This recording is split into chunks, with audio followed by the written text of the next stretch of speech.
সংকটাপন্ন অবস্থায় আছেন বিএনপির চেয়ারপারসন এবং সাবেক প্রধানমন্ত্রী খালেদা জিয়া। তার সুস্থতার জন্য দোয়া চাইছেন বিএনপির বিভিন্ন নেতাকর্মী এবং সমর্থকেরা। এবার খালেদা জিয়ার সুস্থতা কামনায় দোয়া চেয়ে বার্তা দিলেন বাংলাদেশ জাতীয় ক্রিকেট দলের সাবেক অধিনায়ক তামিম ইকবাল। নিজের ভেরিফাইড ফেসবুক পেজে খালেদা জিয়ার একটি হাস্যোজ্জ্বল ছবি পোস্ট করেছেন তামিম।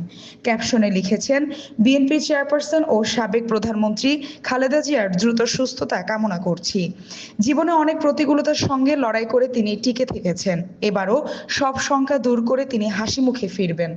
সবাই তার সুস্থতার জন্য দোয়া করি। ফুসফুস ও হৃদযন্ত্রের সংক্রমণ নিয়ে গত রোববার রাজধানীর এভারকেয়ার হাসপাতালে ভর্তি হন খালেদা জিয়া। নতুন করে নিউমোনিয়ায় আক্রান্ত হন তিনি। সব মিলিয়ে তার অবস্থা বেশ গুরুতর বলেই জানিয়েছে বিএনপির মহাসচিব মির্জা ফখরুল ইসলাম আলমগীর। খালেদা জিয়ার সুস্থতার জন্য বাদ জুমা নয়াপল্টন জামে মসজিদে দোয়ার আয়োজন করা হয়। এরপর সাংবাদিকদের ফখরুল বলেন, চিকিৎসকেরা বলছেন খালেদা জিয়ার শারীরিক অবস্থা অত্যন্ত সংকটময়। তার সুস্থতার জন্য সারা দেশের জনগণের কাছে দোয়া চেয়েছি। আল্লাহ যেন তাকে সুস্থ করে দেন।